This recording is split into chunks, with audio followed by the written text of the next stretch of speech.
네, 안녕하세요. 장기렌트 업체 선정 가이드입니다. 이번 영상에서는 차를 직접 사는 게 좋을지 아니면 장기렌트를 이용하는 게 좋을지 이걸 고민하는 분들을 위해서 이 영상을 준비했습니다. 네, 따라서 각각의 장단점을 비교하고 어떠한 경우에 어떤 게 더 적합한지 그거에 대해서 말씀드리겠습니다. 네, 오늘 영상은 크게 이 다섯 분들께 도움이 됩니다. 첫 번째로는 신차 구매를 고민하는 분, 두 번째로는 할부로 구매를 할지 장기 렌트를 할지 고민을 하고 계신 분, 세 번째로는 초기 비용 부담을 좀 줄이고 싶은 분, 네 번째로는 차량 유지비를 좀 알고 싶은 분, 다섯 번째로는 장기 렌트가 내 상황에 적합한지 아닌지 이걸 좀 알고 싶은 분입니다. 네, 따라서 이 다섯 가지 중 하나라도 좀 포함된다면 이 영상을 좀 끝까지 보시는 걸 추천드립니다. 왜냐하면 차량을 이용하는 것 자체가 비용이 많이 들다 보니까 구체적인 내용을 좀 놓치는 부분이 없으면 좋기 때문입니다. 따라서 이러한 상황이 있으시다면 이 영상을 끝까지 확인해 주시면 됩니다. 그러면 장기 렌트란 무엇인지 간단하게 알아보도록 하겠습니다. 네, 공부를 하신 분들이 많을 수 있기 때문에 간단하게만 말씀드리면 장기 렌트는 일정 기간 대여해서 운영하는 방식입니다. 네, 그렇기 때문에 그 차량을 이용하다가 그 차량을 반납할 수가 있고, 즉 중고차로 인해서 이런 중고차 가치 하락에 대한 리스크가 없게 되고, 그리고 차량을 이용하다가 이 차량이 마음에 들게 되면은 차량을 인수할 수 있고, 또 렌트 기간이 끝나면 새로운 차량을 또 렌트할 수 있고, 네, 이러한 장점들이 있습니다. 네, 이렇게 장기 렌트란 무엇인지 간단하게 말씀드렸고, 또 장기 렌트를 이용하게 되면은 그 취득세를 좀 준비하지 않아도 되기 때문에 그 초기 비용을 좀 줄일 수가 있게 됩니다. 그리고 세금 관련해서도 좀 없앨 수 있게 되고, 그리고 보험료 자체도 이 렌트비에 포함되는 경우가 많기 때문에 따로 준비하지 않아도 되고, 그리고 기타 잔잔한 비용 또한 렌트료에 전부 다 포함되는 경우가 많습니다. 그렇기 때문에 초기 비용을 줄여야 되는 상황이 있으시다면 장기 렌트가 나에게 맞을 수 있겠구나 라는 걸 생각을 해주시면 됩니다. 네, 그런데 장기 렌트도 단점이 있습니다. 네, 이렇게 있습니다. 우선 차량을 이용하다가 중도에 해지를 하게 되면 위약금이 발생하게 되고요. 그 다음 연간 주행거리가 뭐 설정하기 나름이지만 보통 10,000km나 20,000km 이렇게 설정을 하기 때문에 이거보다 훨씬 많이 타게 될 경우에는 추가 비용이 좀 나올 수 있습니다. 네, 그리고 기타 뭐 보험 관련 이슈나 번호판이 히읗이 들어가는 것, 그런 거가 좀 문제가 있을 수는 있습니다.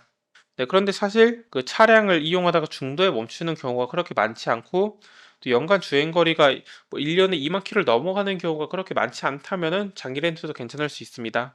네, 그렇기 때문에 어떠한 경우에 장기 렌트가 적합하고 어떠한 경우에 적합하지 않은지 그거에 대해서 나눠서 말씀드리겠습니다. 우선 첫 번째로 장기 렌트가 적합한 경우입니다. 바로 초기 가용 자금을 최소화해야 될 때입니다. 즉 다른 데 돈이 많이 들어가서 초기 비용을 줄여야 되는 경우에는 장기 렌트가 적합합니다. 그리고 보험료가 부담이 돼서 월 렌트료에 녹여야 되는 분들께 도움이 됩니다. 그리고 장기 렌트를 하게 되면 차량 운용이 좀 편하게 되고 사업자라면 경비 처리가 가능합니다. 네, 그리고 장기 렌트를 하게 되면은 뭐 계약 기간 이후에 차량을 또 바꿀 수가 있기 때문에, 즉 새로운 차로 렌트를 할 수 있기 때문에 신차를 계속 이용하고 싶다면 장기 렌트가 적합할 수 있습니다. 근데 반면 그 렌트 명의가 아니라 그냥 본인의 차를 얻고 싶거나, 아니면 차량을 엄청 장기간 이용하고 싶거나, 아니면 그 주행 거리가 엄청나게 많거나, 아니면 뭐 초기 비용이 전혀 문제가 안 된다거나, 네, 그러한 경우에는 차를 구매하는 게 더 나을 수 있습니다. 네, 따라서 이거는 뭐가 좋다 나쁘다 그런 것보다는 개인의 상황에 맞게 선택을 해주시면 됩니다. 네, 이렇게 장기 렌트가 어떠한 경우에 적합한지에 대해서 말씀드렸습니다. 네, 그럼 여기까지 보신 분들 중에서 그럼 나는 장기 렌트가 좀 적합한 것 같고 한번 견적을 자세히 알아봐야겠다. 네, 이런 고민을 하는 분들이 있을 것입니다. 근데 견적을 보다 보면은 똑같은 차량인데도 견적이 전부 다 다른 걸 볼 수가 있습니다. 그리고 가급적 좀 저렴한 가격에 렌트를 이용하는 게 당연히 좋을 것입니다. 네, 따라서 제가 어떠한 기준으로 판단을 해야 되는지 그거에 대해서 말씀드리겠습니다. 네, 그것은 바로 이거 7가지를 좀 명확하게 생각을 한 다음에 이거를 기반으로 각 렌트 회사에 전화를 해서 견적을 물어보고, 그 견적에서의 좀 저렴한 곳, 거기에서 이용을 하는 것입니다.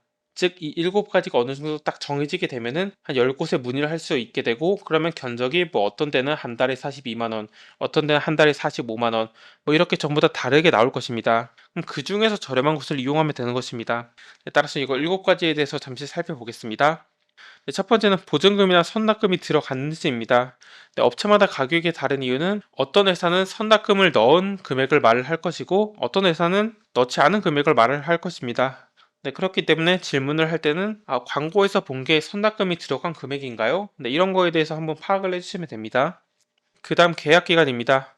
차량을 뭐 3년만 이용할 것인지 아니면 5년 이용할 것인지 아니면 더 길게 이용할 것인지 그런 거를 한번 시뮬레이션을 해주시면 됩니다. 보통 장기 렌트는 3년에서 5년을 많이 사용합니다. 네, 그 다음 연간 주행거리입니다. 1년에 10,000km 정도 탈 건지 20,000km를 탈 건지 아니면 더 넘게 탈 건지 그거에 따라서 월 렌트료가 달라질 수 있기 때문에 1년에 몇 킬로 정도 타게 될지 그걸 한번 생각을 해보시는 걸 추천드립니다. 만약 잘 모르시겠다면 그 네이버 지도에 들어가서 평소에 다니는 길 그걸 그 자동차 모양 클릭해서 몇 킬로 정도 되는지 네, 그거를 좀 보수적으로 계산을 해보시는 걸 추천드립니다. 네, 그다음 보험 조건입니다. 일반적인 거는 다 그 월 렌트료에 포함이 되지만 그걸 넘어서 어떤 걸 해야 되는 게 있는지 그런 거에 있다면 또 생각을 해주시면 됩니다. 네, 그다음 정비도 어느 정도까지 포함을 시킬 것인지 그거에 따라서 월 렌트료가 당연히 달라지기 때문에 뭐 기본적인 것만 있으면 되는지 아니면 뭐또 전체적인 정비가 필요한지 이런 건 차량의 지식의 여부 그거에 따라 달라질 거라서 현재 차량에 대한 지식이 어느 정도 있는지 그걸 한번 생각을 해주시면 됩니다. 네, 그다음 중도 해지 위약금입니다. 그 차량을 이용하다가 중간에 그냥 반납을 하게 될 케이스가 있는지 네, 그런 거에 대해서 한번 생각을 해주시면 됩니다.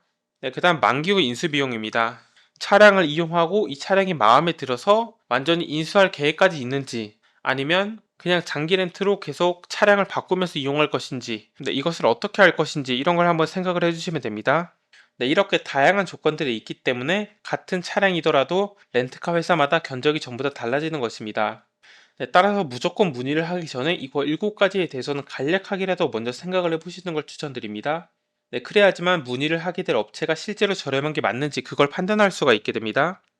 네, 그리고 어떤 업체의 견적을 남겨보면 좋은지 그거에 대해서도 제가 조금 이따 말씀드릴 거라서 일단 이 영상을 끝까지 확인해 주시면 됩니다.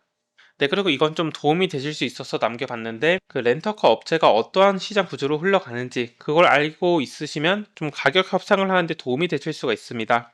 네, 따라서 그거에 대해서 좀 말씀드리겠습니다. 네, 첫 번째로는 차량 할인율 차이입니다. 구체적으로는 특판 여부인데 그 차량을 판매하는 제조사 입장에서도 차량을 한 번에 구매하는 사람한테는 조금 더 저렴하게 판매를 할 수가 있게 되고 그로 인해서 뭐 브랜드나 캐피탈에서 차량을 가져올 때도 좀 더 저렴하게 가져올 수가 있게 됩니다. 네, 그런 업체에서는 렌트를 좀 더 저렴하게 해줄 수가 있기 때문에 이 차량이 특판 차량인지 아닌지 그런 걸 한번 파악을 해주시면 좋습니다. 그 다음 두 번째로는 보유 재고입니다. 그 차량을 선구매해 둔 게 있다면 그 차량을 조금 더 저렴하게 이용할 수가 있습니다. 근데 여기서 선구매라는 것은 조금 더 미리 더 저렴하게 구매한 차량을 말합니다. 네, 그렇기 때문에 선구매 차량이 있는지 그거에 대해서도 한번 질문을 해주시면 됩니다. 네, 그 다음 출고 시기입니다. 아무래도 즉시 출고를 하게 되면은 그 제조업체 입장에서도 차량을 판매해야 되는데 그 렌트카 업체가 바로 출고를 할 수 있는 고객을 많이 갖고 있다면 조금 더 저렴한 가격에 때울 수가 있게 됩니다. 네, 그렇기 때문에 즉시 출고를 할 수 있는 차량이 많이 있는지 네, 이런 거에 따라서 견적이 좀 달라지게 됩니다. 즉 즉시 출고 물량이 많으면 당연히 도움이 됩니다. 그 다음 렌터카 회사 내부에서의 마진입니다. 이게 무엇이냐면 그 회사의 운영 구조가 월급제 직원을 기반으로 운영이 되는지 아니면 피를 가져가는 인센티브 기반으로 운영이 되는지 즉 인센티브 영업사원 기반으로 운영이 되는지 이거에 따라서 그 차량의 마진율이 달라질 수가 있게 됩니다. 네, 그렇기 때문에 월급제 직원을 이용하는 데랑 인센티브 직원을 이용하는 데랑 그 렌트료가 좀 달라질 수 있겠구나 라는 걸 이해해 주시면 됩니다. 근데 사실 이건 소비자 입장에서는 알 수가 없기 때문에 이건 그냥 문의를 해서 월 렌트료가 얼마인가요? 그걸 물어본 다음에 그걸 기반으로 판단을 내려주시면 됩니다. 네, 그다음 계약 조건입니다. 네, 이거는 말 그대로 계약을 할 때 어떤 조건으로 하느냐 그거에 따라서 견적이 달라지는 거라서 네, 그거는 이거 7가지를 어느 정도 딱 정한 다음에 질문을 먼저 해주시면 됩니다.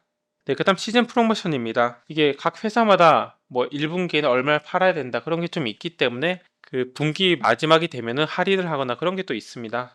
네, 따라서 아무래도 그럴 때 차량을 이용하면 좀 도움이 될 겁니다. 근데 사실 그것도 그 견적 문의를 해봐야 알 수 있어서 그냥 최대한 견적을 많이 문의해 본다 그렇게 생각을 해주시면 됩니다. 네, 이렇게 하여 지금까지 장기 렌트를 이용하려고 할 때 어떠한 것을 고려해야 되는지 그거에 대해서 말씀드렸습니다. 그래서 사실 핵심은 간단하게 어느 정도 정해놓은 다음에 그냥 문의를 많이 해서 실제로 견적이 어느 정도 되는지 그걸 파악하는 게 중요합니다. 왜냐하면 렌트카에서마다 마진 폭이 달라서 문의하기 전엔 알 수가 없기 때문입니다. 네, 따라서 최대한 많이 문의하는 걸 목적으로 하시되 어떤 업체는 문의를 하면 20곳의 견적을 한 번에 비교해주는 곳들이 있습니다. 네, 그렇게 문의를 하게 되면 한 곳 한 곳 전부 다 문의를 하는 것보다는 훨씬 더 편하기 때문에 그렇게 하는 걸 추천드리고 댓글에 있는 업체도 그렇게 한 번 문의를 하게 되면 수많은 견적을 한 번에 비교해주는 업체입니다. 네, 따라서 지금 제가 안내드리는 것처럼 한번 먼저 지금 문의를 남겨보시는 걸 추천드립니다. 네, 그래서 실제 견적이 얼마 나오는지 파악을 해주시면 됩니다. 네, 한번 진행을 해보겠습니다. 그 대표님들께서는 댓글에 있는 링크를 클릭해 주시면 됩니다. 네, 링크를 클릭하면 다음과 같은 화면이 나올 것입니다. 네, 저는 컴퓨터로 보는 거라 화면이 좀 다를 수 있습니다. 네, 이렇게 내리다 보면 견적 문의가 나올 겁니다. 여기에 이름, 뭐 저는 그냥 테스트라 하겠습니다. 그 다음 연락처, 뭐 임시로 하고, 그 다음 희망 모델, 뭐 저는 펠리세이드 하이브리드라 하겠습니다. 근데 실제로는 좀 자세히 작성해 주시면 됩니다.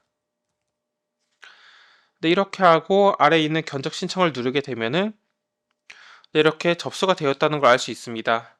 그 대표님들께서는 잠깐 영상 멈추고 구체적으로 그 끝까지 진행을 해주시면 됩니다.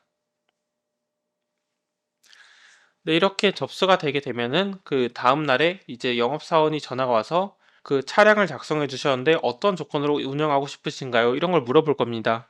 그럼 대표님께서는 이제 저는 60개월 정도 이용을 하고 싶고 초기 비용을 좀 없애고 싶은데 이러한 조건 하에서는 견적이 얼마나 되나요? 즉 월 렌트료가 얼마나 되나요? 질문을 해주시면 그 영업사원이 이제 설명을 할 겁니다. 그러면 그 가격이 나오게 될 거고 그걸 기반으로 여러 업체에 문의를 해서 실제로 견적이 어떻게 되는지 그걸 자세히 파악을 해주시면 됩니다. 네, 그렇게 해서 좀 조금이라도 더 저렴하게 이용을 해주시면 됩니다. 이렇게 문의를 남겨서 견적을 파악하는 방법까지 말씀드렸고 그럼 이상으로 영상을 마치도록 하겠습니다. 감사합니다.